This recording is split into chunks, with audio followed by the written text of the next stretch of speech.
அனைவருக்கும் அன்பான வணக்கங்கள்.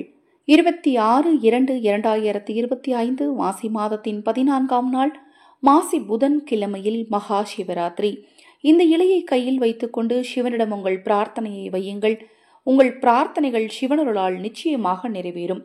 சிவ பூஜையில் மிக முக்கியமானது வில்வ இலை. வில்வம் சிவனின் அம்சமாகவே பார்க்கப்படுகிறது.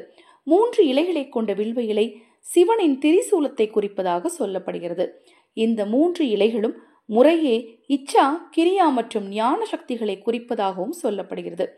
பிரணவ மந்திரத்தின் அம்சமாகவும் 3 வகையான பூஜைக்குரிய மலர்களின் மொத்த வடிவமாகவும் இருக்கக்கூடிய இந்த வில்வ இலைய முதல் ஜாமம் அல்லது 2ஆம் ஜாமம் அல்லது 3ஆம் ஜாமம் அல்லது 4ஆம் ஜாமம், இந்த நேரத்தில் எந்த ஜாமத்தில் நீங்கள் வழிபாடு செய்தாலும் இந்த வில்வ இலைகளை கையில் வைத்து கொண்டு நீங்கள் சிவனின் மந்திரங்களை சொன்னீங்க அப்படின்னா, சிவபெருமானுடைய மந்திரங்கள் எனக்கு எதுவுமே தெரியாது அப்படிங்கிறவங்க ஓம் சிவய நமன் சொல்லுங்க அல்லது ஓம் நம சிவயன்னு சொல்லுங்க.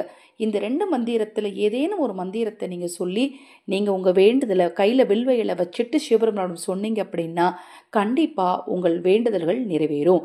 அந்த வில்வ இலையை என்ன பண்ணணும்னா, நீங்கள் கையில் வச்சு நீங்கள் வேண்டுதல் சொன்ன அந்த வில்வ இலையை ஒரு பச்சை நிற துணியில் முடிஞ்சு உங்கள் வீட்டில் சிவனுடைய திருவுருவப்படம் அல்லது லிங்கம் வச்சுருப்பீங்க இல்லையா, அந்த இடத்துலையே வச்சிடணும். அடுத்த மாத சிவராத்திரி வரும்போது அதை கொண்டு போய் ஓடும் நீரில் போட்டிங்க அப்படின்னா உங்கள் வாழ்க்கையில் நீங்கள் தெரிந்தும் தெரியாமலும் செய்த பாவங்கள் கூட நிச்சயமாக நீங்கும்.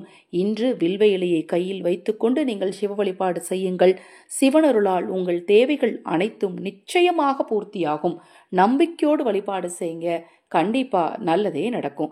இது போன்ற எண்ணற்ற தகவல்களை தெரிந்து கொள்ள நமது சேனலை சப்ஸ்கிரைப் பண்ணிக்கோங்க.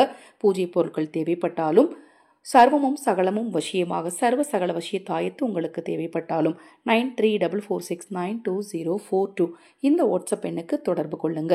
இப்போதான் நம்ம சேனலை முதன்முறையாக பார்க்குறீங்க அப்படின்னா சப்ஸ்கிரைப் பண்ணிக்கோங்க. பக்கத்தில் இருக்கிற பெல் பட்டனை மறக்காமல் கிளிக் பண்ணிக்கோங்க.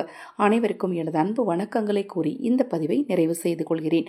வாராகி தேவியின் அருளாலும் சிவபெருமானின் அருளாலும் உங்களுக்கும் உங்கள் குடும்பத்தாருக்கும் நல்லதே நடக்கட்டும்.